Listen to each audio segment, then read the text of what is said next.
Welcome back, everyone, to another episode of College Hockey Talk. On today's podcast, we are joined by sophomore from the Minnesota women's hockey team, Skylar Vetter.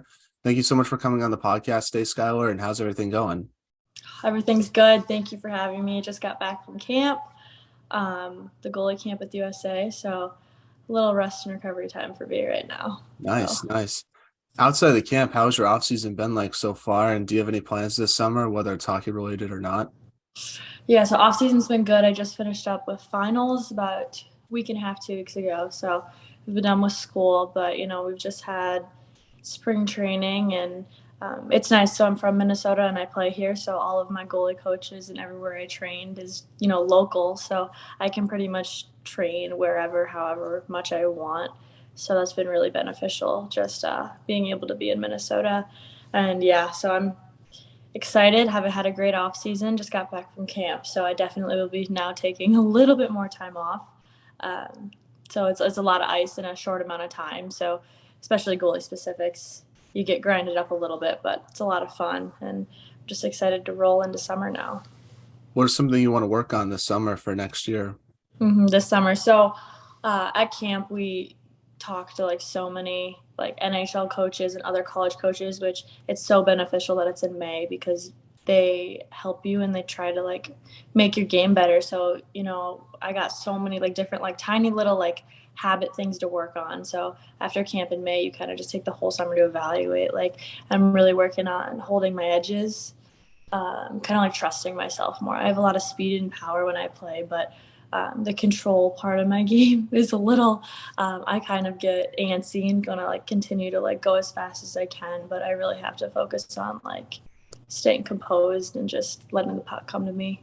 Yeah, no, I feel like that's starting to become more of the style that goalies have now because I remember growing up watching goalies like Tim Thomas and he was super aggressive and you just never see that anymore. Yeah, it's good to be aggressive and to be able to have those skills that if you need it for a backdoor play or you get a random 2-on-0, it's nice to be able to know that you can step up and, make that split save or be really aggressive. But the biggest thing now too is the game has become more sophisticated and the, angles and getting to your placements really fast and then gaining that aggression.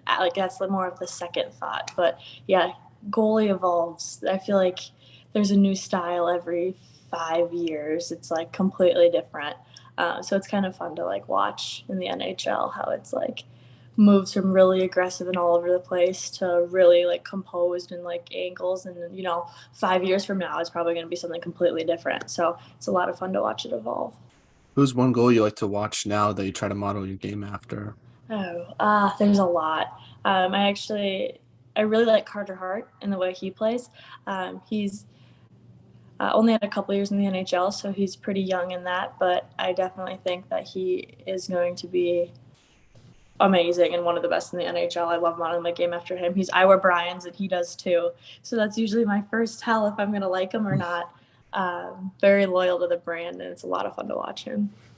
Are you a Jake Ottinger fan? Because I feel like you got to root for the American goalie. I think he's the only American goalie left in the postseason, if I'm not mistaken. Yeah, big fan of Audie. We actually played in the same program here at Lakeville North. Oh, nice. So he was at Lakeville North his freshman year before he went to NTDP, so it was a lot of fun. We've actually had a lot of really good goalies come through that program. Charlie Lindgren also graduated from North and played there. So I always love seeing Audie doing really well because I got to watch him in the state tournament growing up. That's awesome. Has he gotten better since you last saw him in Minnesota, I presume? Has his game evolved at all? Oh yeah, he was fresh. He was young when he was here. And it was even just at camp, they ask you where you're from and you're like, "Oh, I'm from Lakeville, Minnesota." And they're like, "Oh, Jake Ottinger's from there." He's just kind of the staple here in Lakeville right now. Yeah, that's awesome. I remember watching him with BU, and it's crazy to see how he's now one of the most well-known goalies. That people, it was just crazy because I remember watching him and no one knew who he was at BU really, except for people in New England, and now he's probably a household name in the NHL. Yeah. Well, I sort of want to start off talking about your career from the beginning and then work the way up to where you are now. So like you mentioned, you are from Lakeville, Minnesota. So talk about growing up there and how did you start playing hockey? Yeah, so My parents are from Iowa, so they did not play hockey growing up. They moved up here to Lakeville, and I have two older sisters. So our neighbor got them into hockey because my parents didn't know anything, but it's like a huge thing here. So they're much older than me too. They're like 5 and 8 years older. So they started playing, and then I kind of just like followed in the footsteps. Like I feel like every younger sibling always starts off with the sports that their other older siblings play. So I got into that. Played youth hockey here in Lakeville, and um, think it was like my second game ever. I think second grade. I was like, I hate the skater equipment. I like hate the helmet, hate the neck guard, don't want to wear it. But I still wanted to play hockey, so I just put on the goalie pads. At that age, you're supposed to rotate them through the team. But I think after that day, I was a goalie the rest of my career, probably. So that was a lot of fun. And for me, I had a special experience. I actually played boys hockey from third grade until I graduated high school at Lakeville North with the same group of kids, which I think is extremely rare to have.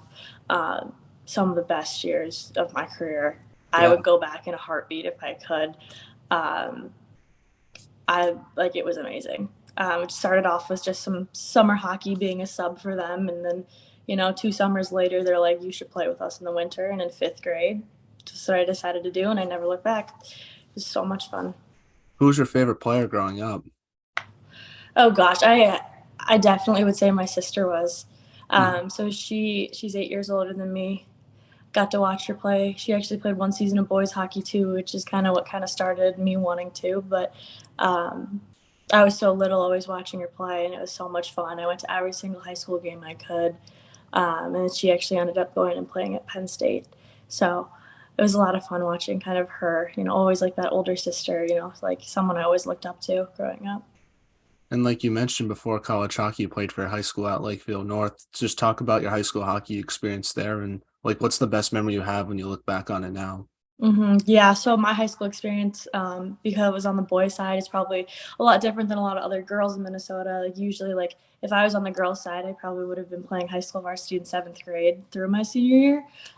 So since I did boys, they structure everything a little bit differently, where it's like you go have to play Bantams, and like for me, Bantams was like 60 games, and I was the only goalie, so I played that eighth grade and my freshman year of high school. So a lot of games, a lot of good development, and then right into the high school program, played JV. My sophomore year, we had a lot of goalies on the roster. A senior and a junior were on the varsity team. So for me, like I knew I was able to play, but in the boys' side, you kind of have to wait your turn. So that was a little bit hard for me. And then my junior year, I was up at varsity, got a few games in, um, had so much fun. And then I was so ready, so excited for my senior year. I was going to be playing like every single game with like the core group of kids I grew up with, and then COVID, which for me was like the most devastating thing because I was so excited, I was so ready, like to play, and we usually play like 30 games. But then it was like, oh, in conference only. We're starting in January and ending at the same time. So still had like amazing memories, but for me, it was just so heartbreaking knowing that like that entire chapter for me was just cut short almost. Like Hmm. I knew after then, like I wasn't going to play boys hockey again, especially like with that group of kids. So that was really hard to stomach going in, but it was hard too because it was like only can show up to the rink 15 minutes before your game, and it's like, well, half of the fun is getting there early and playing sewer and like hanging out with everyone before the game and staying late and like going over things. But like even that being cut short, like COVID really was really tough, I would say, for me. But How did you sort of get close to your teammates? Because obviously, I assume you weren't allowed to dress in the same locker room. At least that's how they do it here in Massachusetts. You got to get your own locker room. So how does that work? yeah, so for me, it was never really a big deal. I would just get ready literally in the hallway right outside. Like 90% of the time, I wouldn't have a chair, I wouldn't have a bench. I'd be, just tying my skates, standing up. But so I was doing it since I was in third grade. So, like, some of my teammates didn't know any better. Like, they'd go to like summer like tournaments with like random teams, and they're like, wait, there's a goalie getting dressed in here. Like, that's weird. Um, So like for me, it was like I could go in before the games, not a big deal, and then after warm-ups, kind of like as soon as I like got pretty much all the way ready, like they would be like at least half dressed, so then I could just go in the locker room and hang out with them then. But um, I didn't know any better. I was like, this is just what we do here, and even my teammates were like that, so there was no issue whatsoever. We'll talk a little bit more about the Minnesota high school hockey scene and just what's it like being a player in that scene because obviously I'm from the East Coast, so it's a lot different here than it is in Minnesota. And Mm-hmm. just talk about how different high school hockey is in Minnesota because you get to play for your hometown team and get the chance to play Division 1 college hockey, where in most places you sort of have to move away from home in order to do that. And there's not a lot of like hometown pride in other places like there is in Minnesota. And obviously, you guys sell out the XL Energy Center for a high school hockey game, which is pretty crazy. So just talk about how unique the high school hockey scene is there and what's it like playing in that. It's amazing. It's something where it's like, especially like a lot of people have older siblings that like you see them do it, and like when you're so little, you're like, I want to do it. Like, oh my gosh, like this is what I want to do. It's what you strive for. Like for a lot of kids in Minnesota, since there's so many, like they don't play college, so like high school is it. Like I think that's why it's such a big deal. Like you grow up, in public school, like since kindergarten, cheering for the same team. So it's just an unreal experience. Like especially for me at North, like Lakeville North and Lakeville South, like biggest rivals, right? And you'd go to the games and it'd be like completely sold out, people wrapped around, people like on each other's shoulders trying to watch the game, and it's just a crazy atmosphere that like you can't replicate. Even college, like because it's like in college, like you got fans from everywhere coming in to see you, but like when it's like Lakeville North versus Lakeville South, it's just Lakeville. Hmm. And it's like everyone you grew up with, all your teachers, like every people who are older, younger than you, and it's like even the squirt games and like the Pee Wee games. There's so many people because it's just like it's that rivalry, and many other schools have it. I'm sure you know what Edina is. Oh I yeah. feel like everyone is a rival with like Edina and Minnetonka, but it's also so much fun to be able to like for me like I wasn't just playing with the same kids throughout my entire career, but I was also playing against the same kids. And so you build relationships growing up with the people you're playing against, which makes like the rivalry like so much better because like you live like 10 minutes away from them. So like you'll be hanging out with them on the weekends, and then like next week you'll be like, battling it out in a game, and it's just the connections you build. And the hockey world in Minnesota is so small. Like everyone knows everyone, and sometimes that can be a bad thing, but like at the end of the day, like it's so fun to like have such a tight-knit community. And like me like going to like national camps and like even in college and hearing people and how like they grew up playing like AAA, tier 1, like prep school. It's so different, and it's like I'm Hmm. so happy I was like born and raised here and got to really experience that. Oh yeah, for sure. Oh, I do like Edina though. I know everyone hates on them, but I feel like they have a lot of good players and I like the green colors. I feel like people hate them because they're just so good, which I have to Yeah. respect a little bit. Yeah, it's just the history of it. Like honestly, like they always have good people come out of there, but it's just the history. Like no one likes them. Yeah, It's for just sure. tradition at this point. Now, is there any difference being a goalie in boys hockey versus girls hockey, or is it not really any difference at all? It's a huge difference. That was probably one of my biggest adjustments going into college. Guys are naturally bigger, faster, stronger. That's just science. And like I said, I'm working on holding my edges and trusting myself because I have that speed and I have that power because of my history playing boys hockey. But in the girls' game, you got to be crisp and you got to be smooth. And the checking is a huge difference that people kind of just overlook.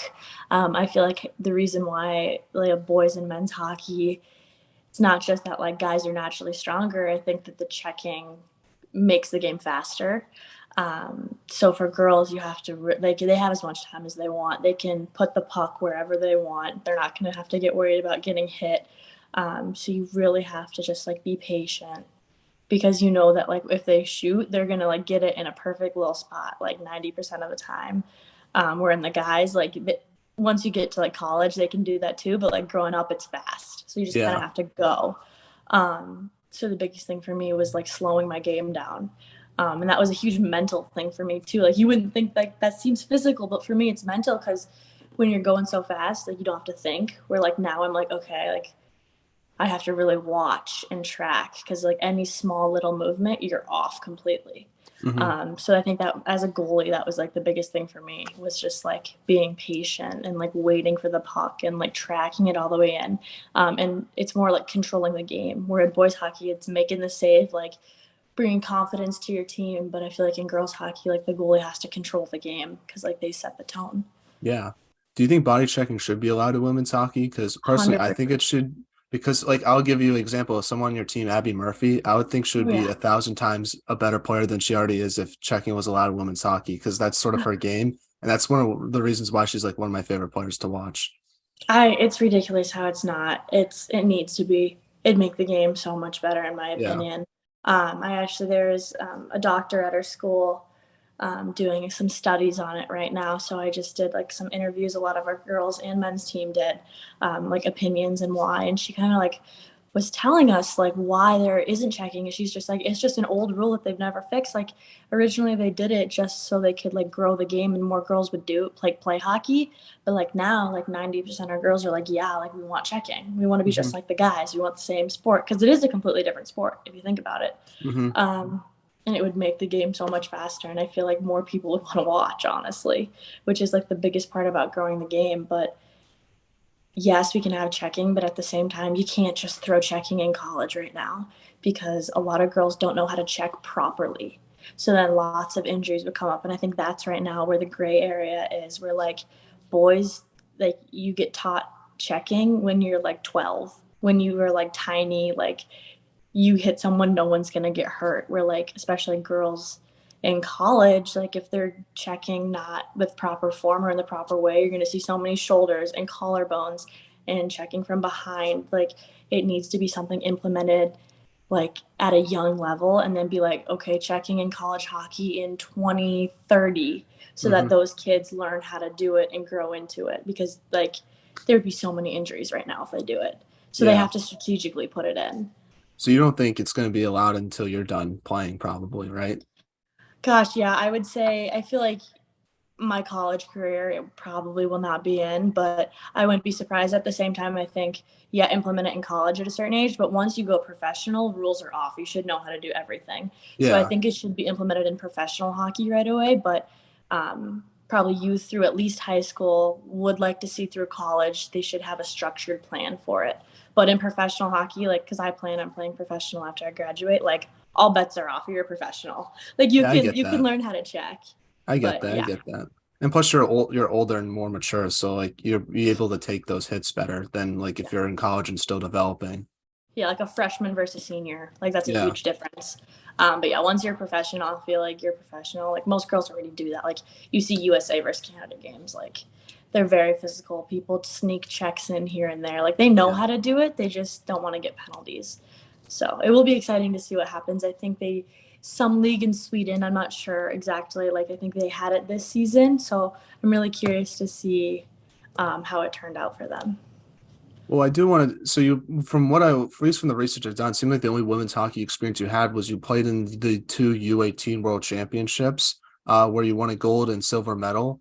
So I guess I'll ask you about that. What was it like in the chance to represent your country at the highest stage? It was great. I was very young when I first started with USA. I was 15, just turned 15 years old. So for me, it was just like I had no idea what was going on. It was kind of hard to just enjoy it because I was just there, like, wait, what are we doing? Like, kind of just showing up and trying to fit in. But it was so much fun, and it's something that I strive to get back to every single day. It's like my biggest goal right now is just getting on that senior national team. Like I train and that's my ultimate goal. I want to go to the Olympics. I want to win the Olympics. I'll tell anyone that. That's something that is just like that's my number one thing and it has been since I was 10 years old. Growing up watching Jesse Vetter. So me having the chance to like have that experience at 18s was just it was amazing. I loved it. Japan was great. Um, Obviously, it was silver there. That was tough in overtime versus Canada. But I had a great experience there, and then just brought motivation to Slovakia. And Slovakia was so much fun. We had such a close team, and winning gold, especially in overtime, that was that was a long game. I will say Yeah. it. I think there was like 3 minutes left in overtime when we won. So but it was just absolutely amazing, like seeing Kiara. I know exactly the moment. Turnover at our blue line. And it was pretty much a 2-on-0 with Kiara and Maggie Nicholson because it's 3-on-3 international. So any turnovers, it's Hmm. got to hold your breath a little bit. So I remember just seeing them go down, and I was like, this could be it. Like kind of like leaning forward a little bit, and I think Maggie had the puck pretty much all the way down, and goalie bit and just slid it right back to Kiara, and she just tipped it in, and that was it. And it was just like hits you, and you're like, did that really just happen? And like me being like all the way down, I'm like exhausted, like I can't sprint down there, but I'm like, oh my gosh, like after this long of a game, like crazy. It was so much fun. So much fun. Where do you keep the gold medal now?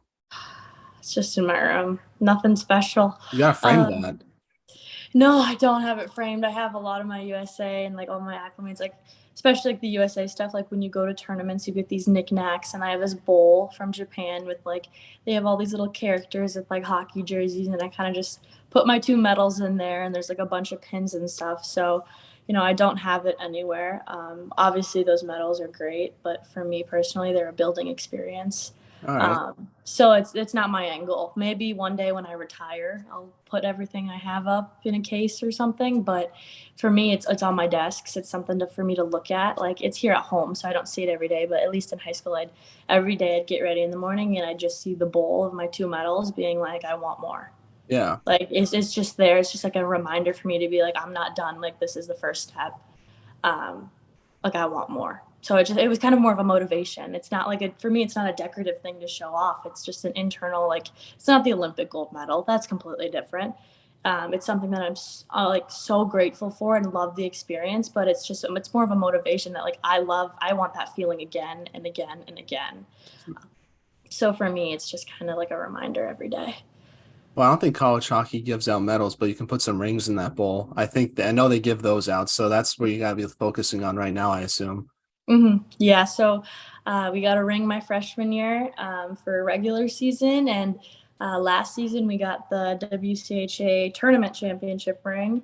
So national, I guess this year it's going to be the national championship. So that's something to really strive for. And we were so close last year, and such a heartbreaker at the end of the day. But like everyone on my team is just like losing, especially to Wisconsin, like pretty much our biggest rival besides Ohio, like in overtime. Um, Everyone's so ready to get back on the ice. That's something, especially in Minnesota, we haven't won in a long time, gotten close a lot of times, but haven't officially done it. So When was the for last time us, you guys won a championship? like 2016, Oh it's been wow. a while. I feel like it was much recenter than that. They got second in 2019. Yeah, that's probably what So I'm thinking. Yeah. yeah, so we've gotten really close sometimes, and we've had lots of successful years, but like everyone on my team, like we know it's our time. We know that we're gonna bring it home. We know we're ready. It's something that needs to happen, and everyone on my team, like we lost a lot of talent last year, and I think that's also fuel for everyone just to work so hard and just to get ready for it because it's what we need right now. I was still in middle school and in braces when Minnesota last won, so it's been a long time. But I do want to ask you about your recruiting process at Minnesota. Obviously, you were playing boys hockey, so how did they like find you, and what made Minnesota the school for you versus other schools you might have looked at? Yeah, so I did play boys hockey. I also did OS hockey with Winnie. She's a huge name in Minnesota. Just in the summer, spring league, pickup games. She knew my older sister really well, so she played at the Gophers and is like very connected in the college hockey world and helps with recruiting. So um, at my age, the rules are so different now. Like it's completely different than when I grew up. I committed when I was 13 or 14. Oh wow. I think it was 14. It's my freshman year of high school, whatever that is. And so yeah, so Winnie, you had to go through a middle person. You couldn't contact them directly, and they couldn't contact you directly. So bounced things off through Winnie and another summer coach I had, and that's kind of how we got connected with Frost. And no, Frost like reached out to me at first. From Minnesota. He has boys playing hockey that were my age too. So that's kind of how he heard of me and came to one of my games in eighth grade. And after that, started that following summer, all the recruiting process, I visited a lot of different schools. And I grew up not even wanting to come to the Gophers. I was always like, I'm going to go somewhere else. Like everyone else wants to go to the Gophers. Like, I don't want to do that. So for me, it was like kind of funny how like after visiting so many schools, I was like, yeah, I really like this place. I love the school. Like the campus is awesome. It's laid out exactly how I love it. Um, and it's so hard. That program is so well known, and the staff is absolutely amazing. Like our strength and conditioning coach is one of the best in the world. NHL and NFL teams always try to steal him from us, but I don't think he's leaving anytime soon. Um, it's just it's the place for me. It was Yeah. awesome. What other schools were you looking at? I want to disappoint some fans on this podcast. So, Yeah. I was looking all over. I visited with Wisconsin, Ohio. I loved BU, oh which yeah, for everyone's like, wow, BU as a Minnesota kid. But I was like, yeah, like I love that school. It was a great school. I visited at Northeastern, Colgate. There's more too, but and then a lot of phone calls. But I really wanted to, for me, like I want to get a good education, and I also want a chance to win. So I was very limited to who I really wanted to contact. Like I think it was only schools who were either in the top 10 or close to the top 10, like at that time. yeah. So I tried to like hyper focus on it. Obviously, I needed to look at big, small. I had no idea what type of campus I liked. You don't know until you step foot on campus. So there were a lot of schools, but I just love how Minnesota's like you get the city, and then there's the river, and then there's the campus. And the campus is even broken up into like living, sports, education. So it's like separated even then. So as soon as I stepped foot, I was like, okay, yeah, I like this place a lot. Need to come here. Now your freshman year was pretty interesting because you split time with two other goalies. Mm-hmm. Just so talk about your freshman season, what you took away from that experience, even though you only played 9 games. Yeah, so that was a tough year for me. Obviously, coming off of my senior high school year, only getting I think like 18 games, which is not that many for that season. And you know that we had a surplus of goalies because of COVID years. We had a COVID sixth year, so it was very tough for me. Just nothing I've ever thought I'd go into college with. So definitely had to grow. Definitely had to get that. Really helped me with um, my mental strength and like having to figure out how to kind of deal with it. But splitting three goalies is a lot for college. Like you see it in the NHL all the time, but they also play 80 games. Where in college you play maybe 35, sometimes 30. So it's three goalies is a lot. And even practices, it was like you don't get that many reps. So it was definitely like a learning experience for sure. And it just like made me like want to get so much better. Being like, I hate splitting. Like I was like, okay, like splitting time is not fun. Don't like it. Yeah. So it kind of made me work harder in that off season to be like, I never want to do this again. What was it like being, I guess, playing with Michaela, Olivia, and Lauren that season? Are they Yeah. like, did you guys have a good dynamic, even though the situation wasn't ideal? No, we were all still very good, like close. Like it was nothing like that. Like obviously at the end of the day, whoever plays, it's a team sport. So yes, goaltending is so individual, but you still need to be like great teammates. And we all got along really well. And we all knew the situation. Like the situation was the same. We all knew it was going to be really weird. Like, and that's solely because of COVID. Like without COVID, we would not have that many goalies on the team. So it was definitely something like we all knew what was going on. We all got along, but at the same time, it was a little frustrating for all of us, I think. Just like the timing just didn't really match up. Yeah. At what point this past season did you know that you were going to be the starter of the team? Going into the season, I knew I wasn't gonna let that happen to me again. And obviously, Frosty doesn't promise anyone anything. So going into the season, we started a split with Michaela and I, and kind of made it my goal to take it over, like starting from day one. And eventually, it was really soon. It was like 2, 3 weeks in, I did. So it was just something I knew I needed to do for not just like me, but I also think my team. I love my team and they do so much for me that it was like for me, it's like I got to work 10 times harder for them too. Like goalie partners this year were great, but I need it. I'm so at the level where I want to go, go, go, go, and I want to win. So for me, it was just improving every single day. And as soon as I got that opportunity for back-to-back games, I took it and I ran with it. Now, your team was one of the most highly ranked teams in the country, your freshman year and this year as well. How does your team sort of handle the pressure of being a ranked team, and what's it like sort of having a target on your back every single weekend? Because not a lot of teams get to experience that, like where every team that's like their biggest game. They're going to try to give it to you, and sort of like how do you handle the pressure and how do you maintain that consistency throughout the regular season with that pressure? Yeah, well, when you come to the Gophers, you sign up for that target on your back. It's you had it since day one with women's hockey. Something that like if you come here, you have to love pressure and you have to be extremely competitive. And everyone on my team is, but having it week in and week out, it makes us better. It's like everyone's giving us their best. Sometimes some teams in other leagues and even our league like go to other places and they're like, oh, like we're gonna win, like it's whatever, right? And like they don't play their best and they still win. But for us, like every single team, every weekend, they come to us and they're like, we want to win, we have to play our best. Well, we are too, and that just like makes us better because like we get that competition day in and day out. So it's amazing. It's so much fun. I love pressure.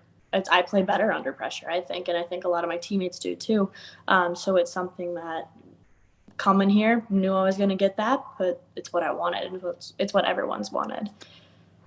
Yeah, and talk about what it's like playing in the WCHA and just the competition you face every weekend because you obviously have, I think it's the best conference in women's college hockey. You have probably some of the best players and teams that play in that conference. So you're going against like future Olympians and stuff like that. But it's also like if you look at the Frozen Four the last like 5 years, it's three out of the four teams are always from the WCHA, it feels like. 100%. It's the best league in women's hockey as a whole. It's day in and day out the best competition.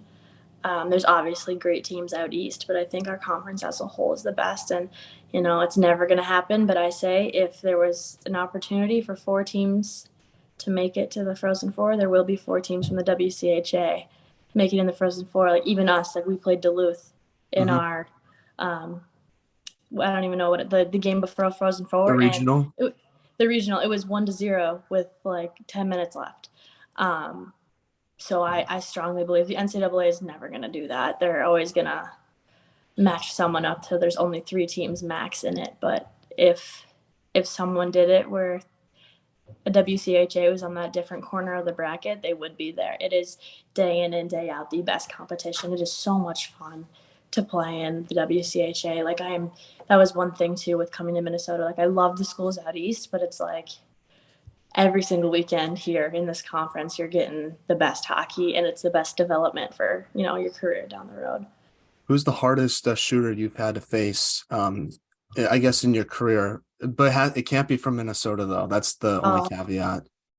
Sophie Jakes. There's no question besides that. Like, especially as a defenseman. And it's so much fun for me because it's like, just like me growing up, I'm like, yes, like it's playing. I feel like even just playing teams like Ohio State and Wisconsin and Duluth, like I can go back to the fast, quick because like they're extremely talented teams. So that's so much fun for me, and especially they have this special play where she like kind of on the face off in my zone seeps down and they give it to her and she fires a 1T and it's like perfect. It's like for me, it's like I have that experience. So being able, like having experience playing boys hockey, like she's coming up to shoot. She has probably one of the best shots in the league. I'm like, I got it. Like Yeah. so much fun. But I would say my teammates also, like Taylor Heisey. I know I Hmm. can't say she's the best, but her release is something I've never seen before. She can just the way her wrist moves, like it's hard to read. It's a really good shot. Oh yeah. I think she's been one of the best players in women's college hockey the last few years. Like I think she has one of the best shots, like you mentioned. So when you're going against that in practice every day, like Oh yeah, you can when you face the best, like you do against Ohio State and Wisconsin with those type of players, like you're used to it, like doing it in practice all the time, where some goalies might not be like it's something they've never really seen before. So it sort of catches them off guard when they first see that type of shot. exactly. Yeah, it's something that I'm so fortunate too to have that many talented players on my team that prepare me for the the games that coming weekend, and getting her, and then you get Abby Murphy coming in there, and she is doing something new and creative every single practice. She's pulling out the Michigan in practice. I know she's gonna pull it off before she graduates. Oh yeah. Uh, she's so much fun to like play against too. It's like there's no one like her. She's like pulling these weird little like toe drags through her feet, and then she'll come in and she'll like fake you out and just tap it 5-hole, and you're like, you're so annoying. Like in practice, it's so frustrating, but she's so much fun. Even in practice, like all the little stuff that she can pull is so much fun to be able to compete with. But one of the things I like about your team is like you get like always those obviously all those players are great, but they have something like they're super elite at. Like you mentioned Taylor Heisey, like she is a super elite shot. Abby Murphy, I feel like her skating is her best part of her game. Like she can like I feel like she can skate around Ritter for like 5 hours and not get tired. And Mm-hmm. then obviously like someone like Grace Umwinkle, I think is just a good two-way player where she's good on the offensive zone and then in the defensive zone as well. And then you have players I don't think get enough credit, like Emily Oden, who I think is super versatile. She can win faceoffs, but then she can also be a defender as well, which I don't know how many players can say that. So I think that's sort of why I like your team a lot is just sort of that versatility that you guys have. Yeah, exactly. I feel like the best thing about our team is like we're all different. We all have slightly different skill sets that just fit together perfectly. And especially playing, you get some teams where they're like they recruit the same type of player. We're like we have a little bit of everything. We have the speed, we have the strength, we have the physicality, we have the finesse. And like someone like Emily Oden, like, oh my gosh, she'd make jokes. She's like, oh, I'm coming for your spot next. I'm gonna play goalie. Like she loved it, and she was just like the perfect person. Like coming back as a fifth year, like we didn't know what like anyone's career was gonna be like as a fifth year, and we had injuries at D, and the coaches asked her, and she was like, 100%, I'll play D. For her to be able to step up and to be like, I'll do whatever you need me to, is something that's just like especially as a goalie, I'm so grateful for someone like that to step back. And she did such a great job at D, and I don't think she's ever played D before. So that was such a huge thing. She was always a defensive center. So they kind of like knew she could do it, but her being able to be like, yeah, I'll do it. No problem. No questions asked. Fantastic. She's great